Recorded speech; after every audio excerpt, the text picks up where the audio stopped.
저는 그 가벌구미병원 신경외과에서 나왔습니다. 오늘은 특히 노인분들께서, 어르신들께서 많이 그 호소를 하시는 허리 통증, 특히 척추 협착증에 대해서 오늘 알아보도록 하겠습니다. 오늘 더우실 때도 참 많이 나와주시고 참 감사합니다. 예, 그럼 오늘 척추 협착증에 대해서 알아보도록 하겠습니다. 예, 척추관 협착증이라는 것은 무슨 말인가 하면 협착증, 척추관이 척추신경이 지나가는 통로입니다. 이 통로가 협착이 뭡니까? 좁아져 있다는 겁니다. 신경이 지나가는 통로가 충분히 넓게 돼 충분히 공간이 있어야 되는데 이 공간이 나이가 들면 따라 가지고 젊었을 때는 괜찮아요.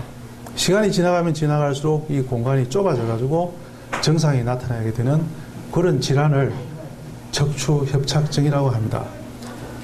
그 척추인대 퇴행이나 손상 등 여러 가지 원인으로서 척추관 신경관이 좁아져서 신경을 압박하게 되어 증상을 나타나게 되는 척추의 퇴행성 질환을 척추관 협착증이라고 합니다. 그 원인을 살펴보면 이제 척추인대의 비후, 그리고 척추 디스크의 돌출, 그리고 척추 관절의 퇴행과 비후, 그리고 척추 전방 전이증, 뭐 이런 여러 가지 원인이 있을 수 있습니다. 그래서 이 사진상에 보시면은 지금 현재 척추관이 좁아져 있는 새까만 부분이 척추관입니다. 척추관이 좁아져 있는데 주위에 어떤 그 관절에 그 비후가 되어 있고, 비후랑 커져 있다는 말이에요. 커져 있으면서 디스크도, 이 부분이 디스크인데, 여기 디스크입니다. 디스크 있는 부분이 튀어나와가지고 신경 지나가는 길을 그 좁게 해서 나타나는 그런 증상들입니다. 이 보이실지는 모르겠지만 여기 보면은 이 척추신경이 노랗습니다. 이 노랗게 지나가는 관이 좁아져가지고 나타나는 그런 증상을 이제 척추관 협착증이라고 합니다. 그 나타나는 증상으로서는 허리의 통증, 그리고 하지 방사통, 다리로 내려가는 다리가 저리거나 땡기거나 이런 증상입니다. 그리고 다리의 감각 이상, 그리고 다리의 저림, 신경인성 파행. 이 파행이란 말은 무슨 말인가 하면은 우리가 걸어가는데 다리가 아프거나 허리가 아파서 못 걸어가고 쉬고 걸어가야 되는 경우가 있습니다. 특히 연세가 많으신 분들은 걸어가실 때 아파가지고 허리를 이렇게 구부리고 가는 경우가 있습니다. 그래서 우리가 꼬부랑 할머니, 꼬부랑 할아버지 말씀하시죠.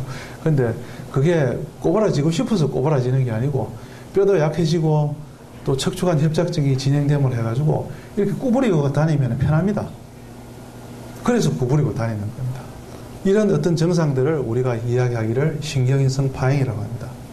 근데 왜 신경인성 파행이라고 하는가 하면은 또 다른 파행이 있기 때문에 그렇습니다. 우리가 혈관이 막히거나 혈액순환 장애로 인해서도 그 파행이 있을 수 있습니다. 다리로 내려가는 신경이 막히는 게 아니고 혈관이 막혔을 경우에도 다니면 다리가 저리고 아파가지고 못 걷는 경우가 있습니다. 그거와 구별하기 위해서 신경인성 파행이라고 합니다. 그리고 대소변 장애가 생기거나 하지마비가 생기거나 이런 경우가 있습니다. 그 진단을 어떻게 하느냐?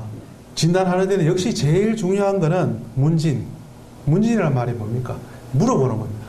물어서 진단하는 겁니다.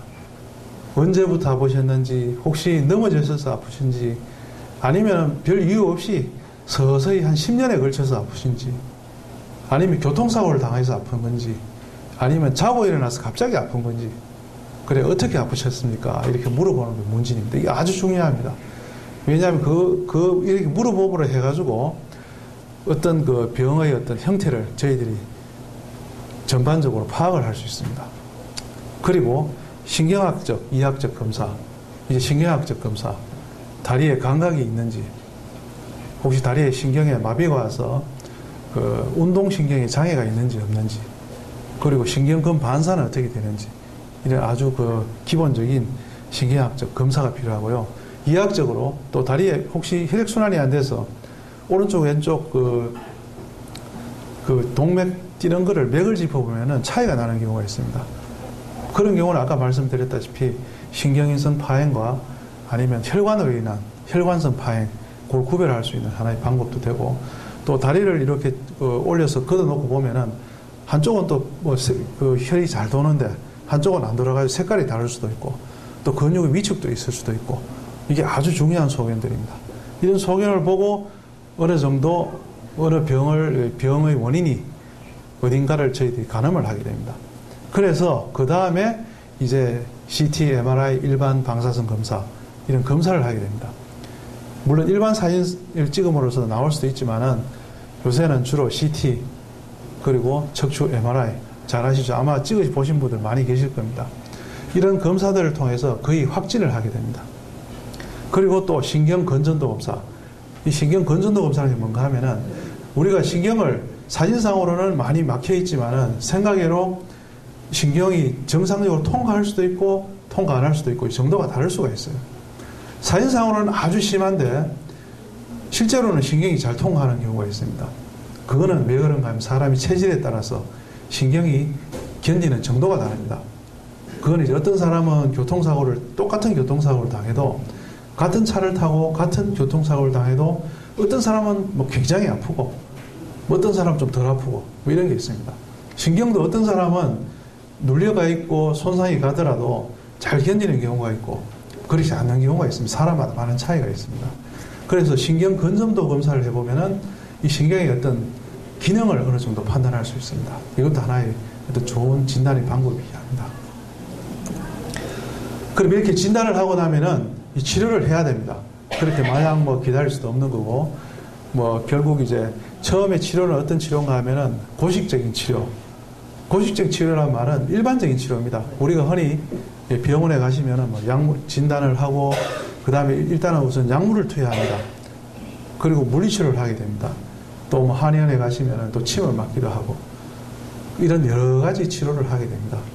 이런 치료를 하는 방법도 있고, 그래서 이런 치료를 해도 사실 잘 안 낫는 경우가 있습니다. 이렇게 나으시면은 괜찮은데, 안 낫는 경우에는 좀 더 강도가 높은 치료, 소위 말해 신경통증 치료, 우리가 흔히 말하는 뼈주사 아니면 신경주사, 이런 주사들이 있습니다.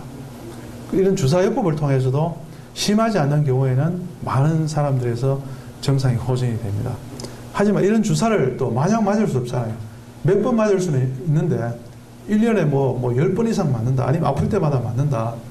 맞을 때는 효과가 있지만은 맞고 나면은 또 통증이 막 제대로 제자리로 돌아가 버리게 됩니다. 그러면 이런 주사를 계속 주사만 맞고 지낼 수는 없잖아요. 또 이 주사라는 게 결국 또 한계가 있습니다. 주사약에 대한 부작용도 생길 수도 있고 여러 가지 또 문제가 있습니다. 그래서 그거보다 조금 더 강도가 높은 강한 치료가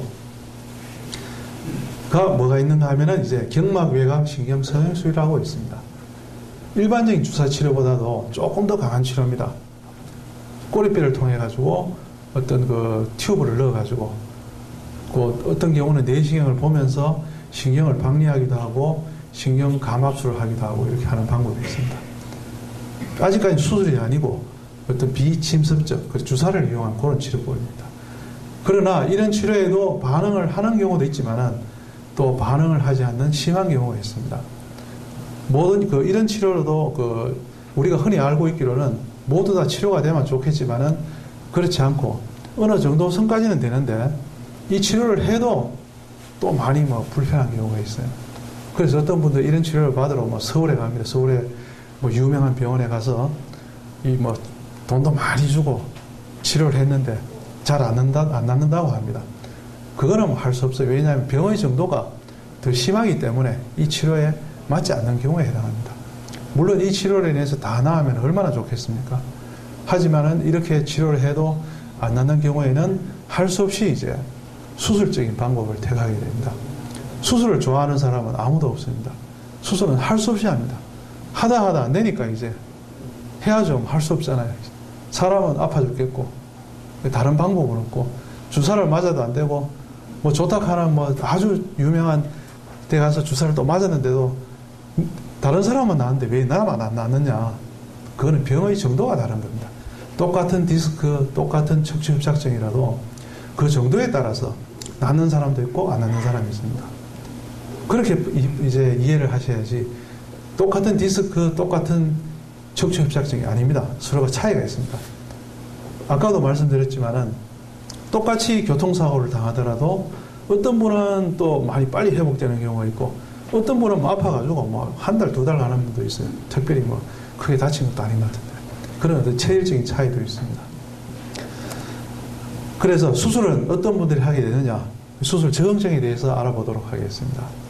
수술 적응증에는 아까도 말씀드렸다시피 일반적인 치료, 주사치료, 또 물리치료, 약물치료 이렇게 하지만은 그렇게 해도 낫지 않는 경우, 그래도 안 나는 경우에 이제 수술적인 방법을 한번 생각해 볼 필요가 있습니다.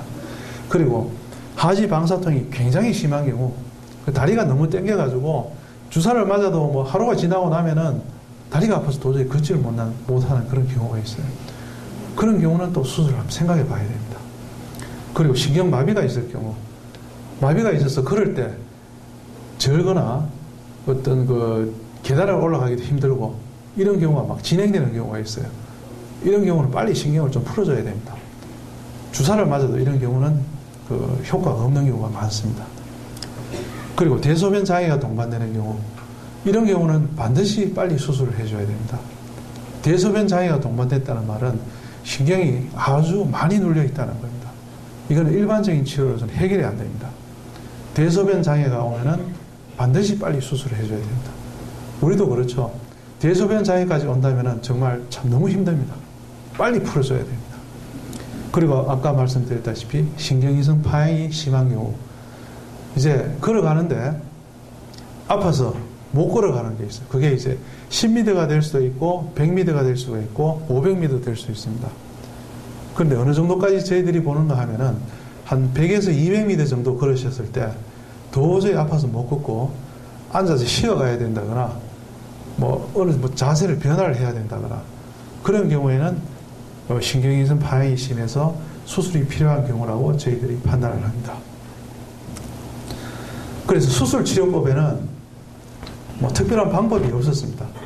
옛날 일반적으로 뭐 칼을 대가지고 그 피부를 절개를 하고 다 열어서 신경을 압박하고 있는 뼈나 여러 가지 퇴행성 조직들을 다 제거를 하고, 그리고 척추 불안정이 올 수 있으니까 거기다가 척추 금속을 고정을 해서 척추뼈를 고정시키는 이런 방법이 최선의 방법입니다. 이렇게 하고 나면은 이제 척추 협착증은 해결이 됩니다. 하지만은 이 수술법 자체가 말씀드렸다시피 막 절개도 많이 째야 되고, 그리고 막 핀도 고정을 해야 되고 하니까 출혈도 많이 하고, 또 시간도 많이 걸리고, 또 나이가 많으신 분들이 마취 시간이 많이 걸리면 또 합병증이 발생할 가능성도 많고, 그러므로 인해 가지고 척추 지지하는 정상 조직을 손상될 가능성도 많고, 그래서 여러 가지 문제점이 있었어요. 하지만 이 수술법이 그래도 문제점보다는 수술하는 게 더 이득이 있기 때문에 옛날부터 많이 해왔었습니다. 그런데 하다 보니까 합병적 후유증이 자꾸 있으니까 이런 합병적 후유증을 최소화하기 위해서 이제 미세 현미경을 이용해서 신경감압술 수술을 하는 방법을 이제 의사들이 개발하기 시작했어요. 그래서 미세 현미경을 사용하니까 어떻게 하겠어요? 한 5배 내지 10배 정도 크게 보이니까 그래도 절개를 적게 해야 됩니다. 적게 해도 되고 또 피도 출혈도 적게 되고, 그러므로 해가지고 또 척추를 지지하는 정상 조직을 최대한 보존도 할 수 있게 됐어요. 그래서 이 미세 현미경을 이용한 방법이 나와가지고 아주 획기적으로 그 수술의 성적 그리고 효과가 많이 나아지게 됐습니다. 그러나 이에 만족하지 않고 의사들이 이제 어떻게 하면 좀 더 척추 지지 조직을 좀 더 보존을 하면서 출혈도 적으면서 또 근데 이렇게 좀 더 나을 방법이 없느냐 이렇게 해서 연구를 하기 시작했어요. 그 연구한 결과 내시경이라는 게 개발이 됐습니다. 내시경이 뭡니까? 조그만 그 튜브를 통해 가지고 이 렌즈를 통해서 어떤 영상을 보면서 하는 것을 내시경이라고 합니다. 그 미세 현미경은 어떤 단점이 있는가 하면은 역시 적게 절개를 하고 하니까 구멍이 절개의 어떤 구멍이 상당히 한 2 내지 3cm 정도 상당히 작습니다.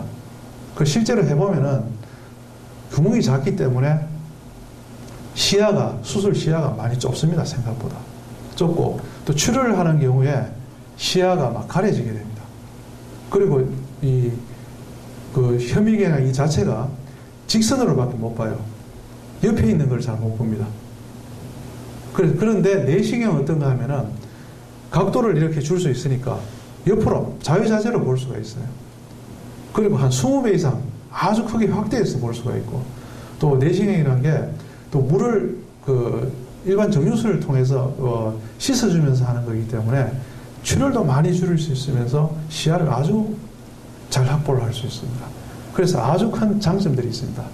그래서 이 내시경을 이용한 신경감압술, 이런 방법이 이제 개발되게 되었습니다. 지금 사진에서 보시다시피 일반적인 치료법을 보시면은 큰 절개를 해서 신경을 누르고 있는 조직들을 다 제거를 하고 이렇게 핀을 고정을 합니다. 아마 여러분들 중에서도, 어르신 중에서도 한 몇 분은 이런 거 하신 분이 있을 수 있습니다. 이런 방법들이 사실 근본적인 방법입니다. 그런데 이런 방법들은 너무 정상적인 조직들을 손상을 많이 시키니까 좀 이렇게 안 하고 간단하게 할 수 없나. 그렇게 해서 현미경도 사용을 하고 내시경을 사용하게 됐습니다. 그 내시경 수술은 어떤 게 있는가 한번 살펴보도록 합시다. 지금 현재 여기 나와 있는 것과 같이 내시경이 처음 개발되었을 때는 이렇게 사람의 어떤 옆을 통해서, 뼈를 통하지 않고 옆을 통해서 근육을 통해서 디스크 안으로 도달하는 이런 내시경을 많이 사용했습니다. 처음에 이 내시경이 개발돼서 시술을 할 때는 정말 이 방법이 다 해결될 줄 알았습니다. 하지만은 이 방법은 아주 시술 자체가 좀 어렵습니다. 경험이 아주 많은 의사가 해야지만이 효과를 보고, 또 파열되거나 또 중간으로 튀어나온 거, 또 뼈가 막 누르고 있는 거, 이런 건 해결이 안 됐었어요. 그래서 이런 걸 해결하려고 이런 또 내시경이 뒤쪽으로 들어가는 내시경이 또 개발이 됐어요. 이 방법을 쓰니까 이거는 현미경하고 내시경하고 같이 결합된 그런 수술 방법이라고 생각하시게 됩니다. 또 이 방법을 사용하니까 역시 또 시야가 좁아졌어요. 그래서 또 원활하지 않았습니다. 그래서 마지막으로 개발된 방법이 구멍을 2개를 뚫어가지고 자유자재로 보면서 하는 이런 내시경 수술법이 또 개발되게 됐습니다. 그래서 이 방법을 사용해서 이 지금 보이는 방법은 일반적으로 칼을 대서 하는 수술하는 방법입니다. 한쪽을 통해서 커져 있고 또 신경을 압박하는 그 조직들을 제거하는 그런 그림입니다. 그래서 이 일반적인 수술하는 방법 중에서 우리가 맨눈으로 하느냐, 아니면 현미경을 이용해서 하느냐, 아니면 내시경을 이용해서 하느냐, 그렇게 3가지 방법이 있습니다. 그래서 현재는 일반적으로는 요새 육안으로는 잘 안 합니다. 왜냐하면 일반적 조직 손상이 너무 심하기 때문에. 그래서 현미경 사용을 많이 합니다. 그런데 현미경 사용에 나름대로의 또 장단점이 있습니다.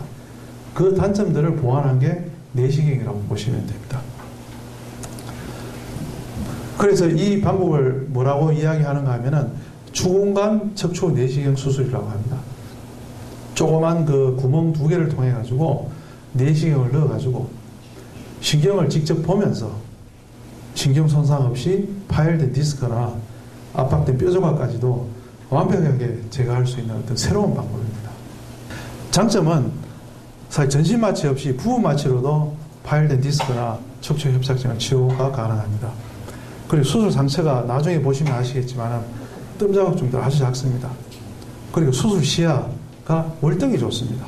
그래서 척추신경을 최대한 보호를 합니다.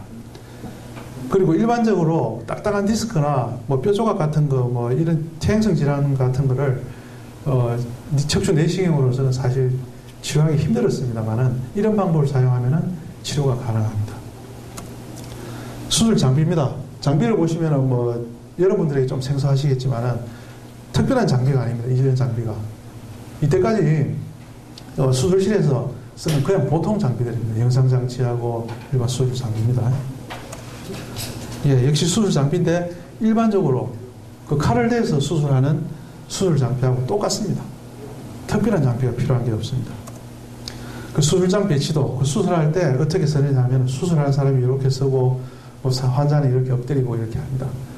그런데 이 방법을 처음으로 활성화시킨 바레인 의사 압둘 가파라 이 사람은 수술을 이렇게 환자를 수술할 때 엎드려서 하는 게 아니고 옆으로 모로 세워서 수술을 합니다. 그 방법은 장점도 있지만 단점이 있어요. 물론 그 방법은 일반 디스크 수술하기에는 여러 가지 장점이 있습니다. 하지만은 다른 척추 협착증이나 파열된 디스크, 그리고 그 척추공에서 튀어나오는 어떤 그런 디스크를 치료하기에는 약간 문제점이 있습니다. 그래서 저희들이 이제 약간 변형시킨 게 엎드려 가지고 하는 이 수술법을 이렇게 수술을 하니까 아주 다양하게 할 수 있는 그런 그 기술들이 개발되게 됐습니다. 예, 수술 부위는 이렇게 두 부위를 구멍을 뚫어서 하는 그런 방법입니다. 실제로 수술장의 모습입니다. 이 보시면은 이 두 부분을 이제 구멍을 뚫어 가지고 수술하고 있는 그런 사진입니다. 수술의 직접 장면입니다. 지금 이 내시경을 통해서 지금 압박하고 있는 뼈 조각을 제거하고 있는 그런 사진입니다. 이게 다 조그만 구멍을 통해서 내시경을 집어넣어 가지고 지금 하고 있는 그런 시술입니다. 사실 이런 시술을 현미경을 통해서 많이 했습니다. 그 현미경을 하니까 현미경은 또 직선으로밖에 볼 수 없으니까 우리가 볼 수 있는데 한계가 있었어요. 그런데 이렇게 내시경을 하니까 지금 그 집게 같은 걸로 지금 뜯어내고 있습니다. 그 주위에 압박하고 있는 신경을. 집게 보이십니까? 예, 저런 거를 이제 주위에 신경을 누르고 있으니까 그 밑에 있는 부분이 하얀 부분 밑에가 신경이 있는 부분입니다. 그 신경 있는 부분을 압박하고 있던 부분을 지금 많이 제거를 하고 있는 저런 집게로 막 제거를 하고 있습니다. 역시 그 누르고 있는 신경을 누르고 있는 조직들을, 퇴행성 조직들을 물론 주사바늘로 녹이면 제일 좋겠지만 그게 아직은 한계가 있습니다. 아마 앞으로는 개발이 돼가지고 주사바늘을 넣어가지고 그 약물을 투여하면 아마 녹아내리는 그런 약도 개발도 될 겁니다. 하지만 아직 지금까지 그 개발이 안 됐어요. 그래서 할 수 없이 누르고 있는 그 신경을 풀어주기 위해서는 주위에 뼈 같은 거를 이제 지금 저런 그 집게 같은 걸로 제거를 해줄 수밖에 없습니다. 할 수 없이 하는 거예요. 이게 좋아서 하는 사람 없어요. 누르고 있으니까 누르고 있는 부분을 지금 풀어주고 있는 그런 소견입니다. 그리고 시야를 보시면 알겠지만 뭐 아주 크게 보입니다. 이게 보통 한 20배입니다. 그런데 현미경으로서 볼 수 있는 거는 한 5배 정도, 10배 정도밖에 안 돼요. 현미경으로 만약에 10배 정도 본다면은 눈이 어려가지고 잘 구분이 안 돼요. 근데 내시경으로 보니까 한 20배 정도 확대를 해도 전혀 뭐 눈이 어림이 없이 보는데 전혀 지장이 없습니다. 아마 보시기에 뭐가 뭔지 모르겠지만은 하여튼 수술을 하고 있는 그런 장면들이 저렇게 집게를 갖고 막 뜯어내고 있는 그런 소견입니다. 그 밑에 보이는 노란 부분이 척추신경 위를 덮고 있는 우리가 그 지방 덩어리들입니다. 이 지방 덩어리들이 그 척추신경을 다 보호하고 있습니다. 지금 위에 있는 하얀 부분들이 척추를 보호하고 있는 또 인대입니다. 인대인데 이런 인대가 적절하게 있어야 되는데 너무 비후에 나이가 들면서 인대가 막 보호를 하다 보니까 충격을 받아가지고 커지게 됩니다.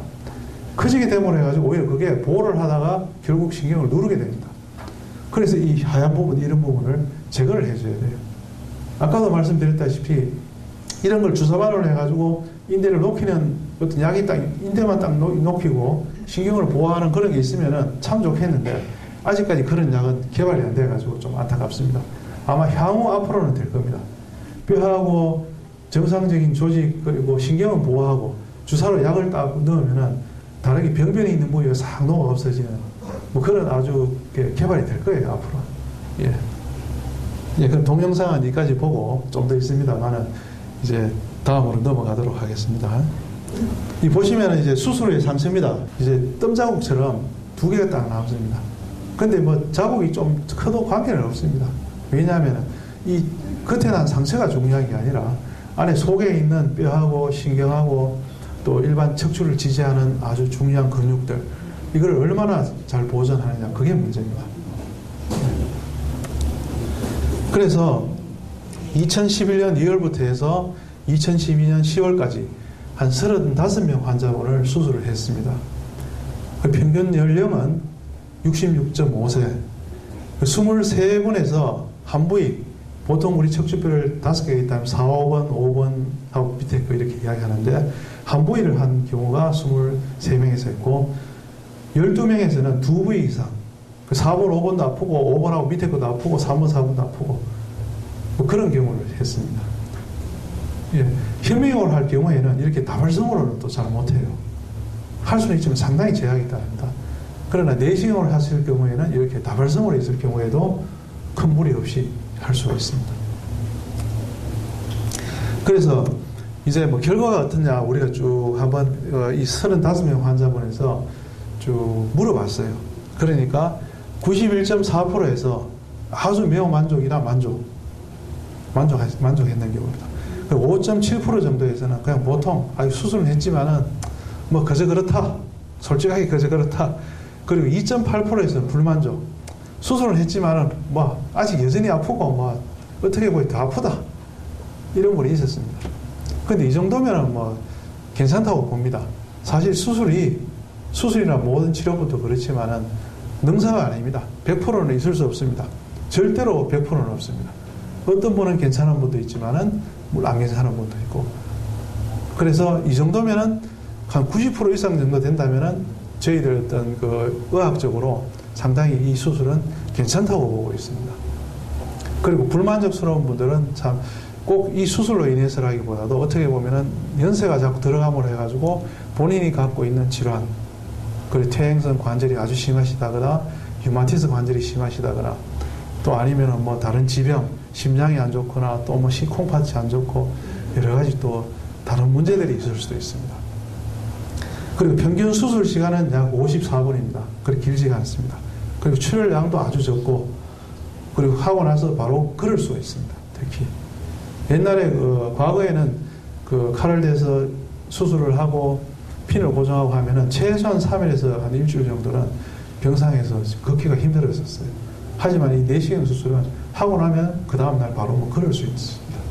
그러므로 해가지고 아주 회복도 빠릅니다. 이렇게 사진에서 보시면은 MRI 촬영상에서 이 하얗게 보이실지 모르겠지만 위에 사진에서 하얗게 보이는 부분은 그 신경 지나가는 길입니다.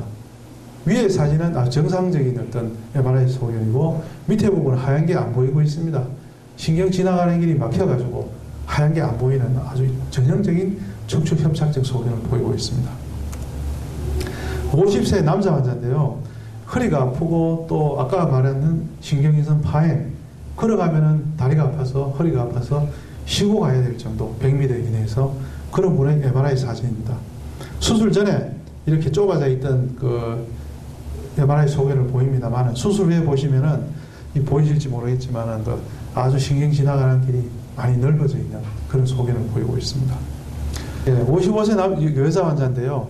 이분은 일반적인 디스크가 아니고 척추가 지나가는 신경공, 일반적인 척추에 관이 있고 신경공이 있습니다. 신경공이라는 거는 이제 보통 척추가 있으면 신경이 빠져나가는 구멍이 있습니다. 이 구멍으로 디스크가 터지는 아주 특이한 경우가 있습니다. 이런 경우는 통증이 일반 디스크보다도 훨씬 심합니다. 아파서 잠을 못 잡니다. 이런 경우는. 하지만 이런 경우 일반적인 수술로 하기가 좀 약간 곤란한 부분이 있습니다. 왜냐하면 위치가 좀 다르기 때문에 현미경 수술하기도 약간 곤란합니다. 할 수는 있고. 하지만은 이런 척추관, 추궁관 내시경 수술법을 하게 되면은 아주 쉽게 할 수가 있습니다. 척추를 지지하는 근육을 그렇게 손상시키지도 않고 뼈를 자르지도 않고 아주 손쉽게 되는 경우가 많습니다. 이와 같은 경우도 5번하고 제일 마지막 부분에 있는 오른쪽에 척추신경공의 디스크를 수술한 후에 잘 제거된 소견을 보이고 있습니다. 이 환자는 78세 여자 환자인데요. 한 부분이 아니고 요추 3번, 4번하고 4번, 5번 오른쪽에 두 군데가 척추신경공에 지나가는 길이 좁아져 있습니다. 이런 경우도 참 난감한 경우가 많습니다. 이런 경우 3번, 4번, 4번, 5번이 같이 좁아져 있기 때문에 일반적인 수술을 하게 되면은 아주 크게 절개를 해야 돼요. 많이 열어야 됩니다.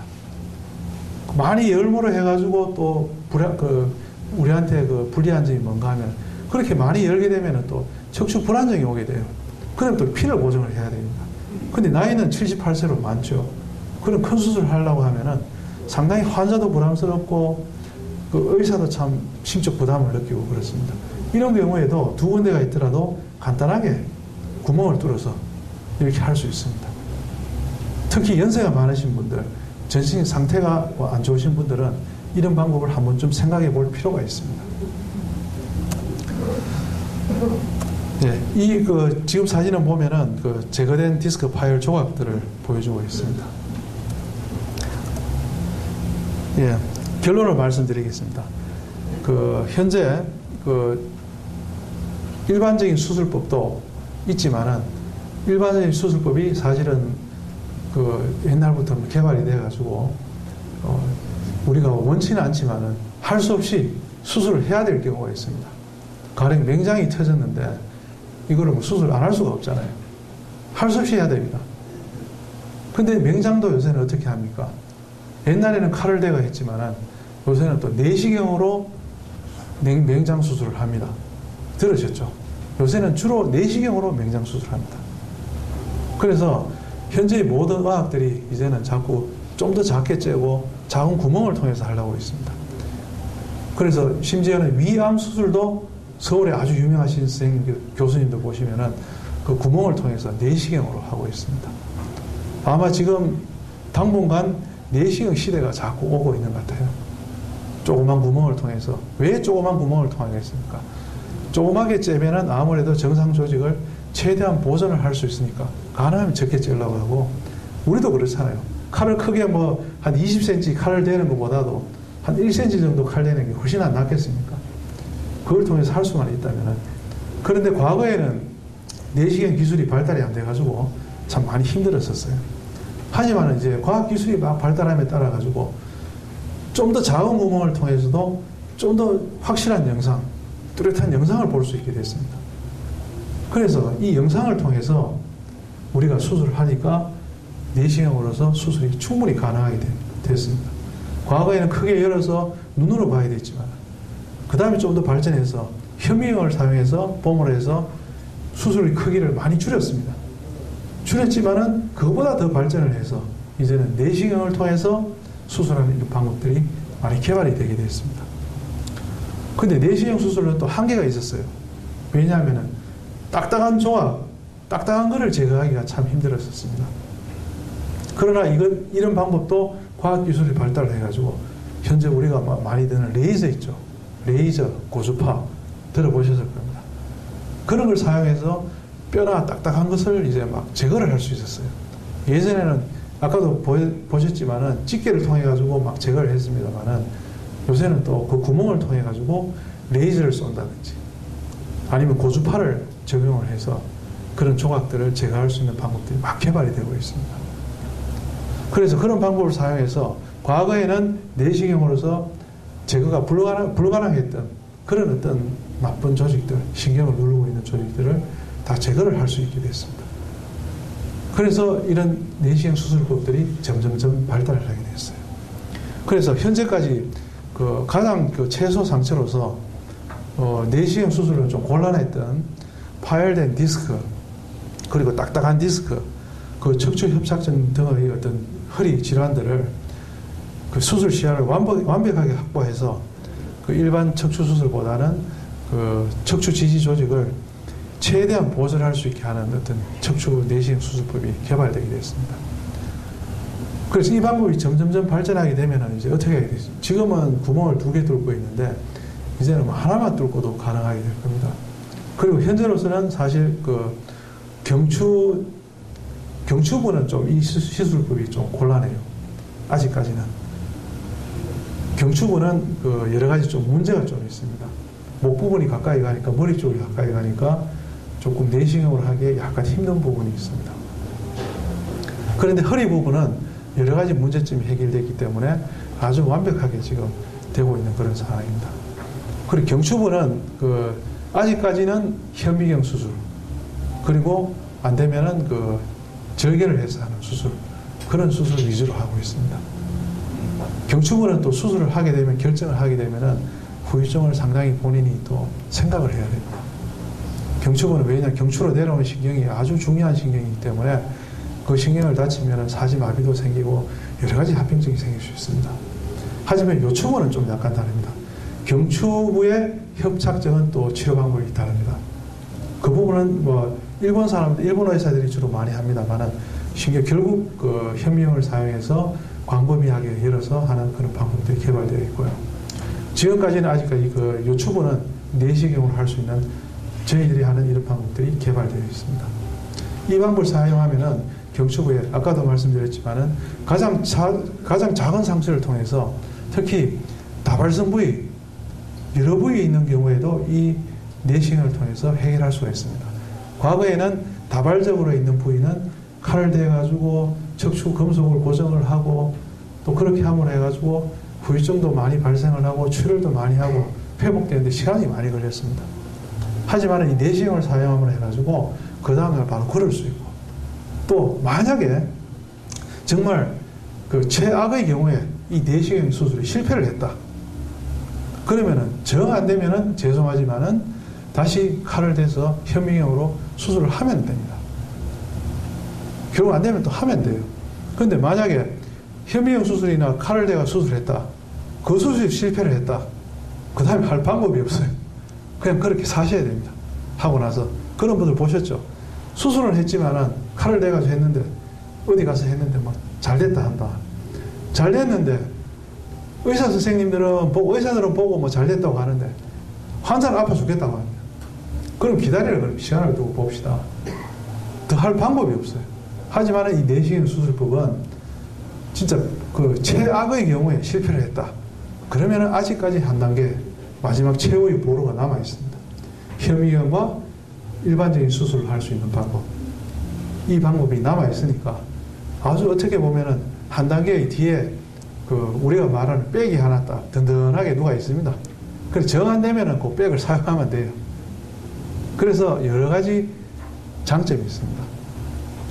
아직까지는 단점이 그렇게 많이 발견되고 있지는 않습니다. 단점으로서는 그래도 아직 이 시술법이 그렇게 일반적인 의사들이 하기에는 좀 쉽지가 않습니다. 약간 어떤 그 경험이 좀 있어야 되고 이 방법에 대해서 연구를 좀 해야 돼요. 그런데 생각만큼 그렇게 어렵지가 않습니다.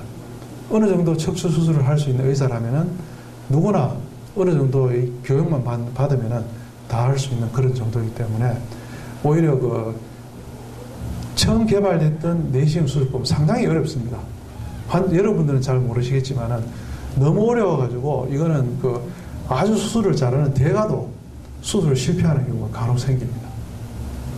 그래서 우리가 이야기하는 배우는 어떤 그 난이도가 일반적인 내시경 수술은 아주 높습니다.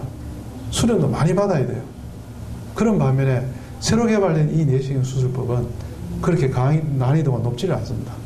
현미경 수술을 할 수 있는 의사라면 누구나 다 할 수 있는 그런 정도의 어떤 그 난이도입니다. 그런 면에서 어쩌면 장점이면 장점이고 단점은 단점입니다. 하여튼 이런 장단점이 있으니까 저 자세한 부분은 또 개인마다 또 체질이 또 다르니까 차이가 있으니까 그거는 그 담당 그 전문의하고 잘 상의하셔가지고 어떤 시술법을 택하느냐 그거는 또 의사가 물론 권하겠지만은 또 환자도 자기에 맞는 수술법을 택해야 됩니다. 내시경 수술법을 할 것인지 아니면 현미경을 할 것인지 아니면 뭐 수술은 나는 싫으니까 뭐 계속 아파도 좋으니까 주사만 맞고 지내겠다든지 결국 선택은 환자와 환자 보호자분 여러분들이 선택을 해야 될 부분입니다. 그래서 전문의와 잘 상의하셔가지고 충분히 의논을 하셔서 여러분한테 자기한테 가장 많은 시술법을 택하는 게 완치의 지름길이라고 생각합니다. 더우신데 경청해 주셔서 감사합니다. 고생 많으셨습니다.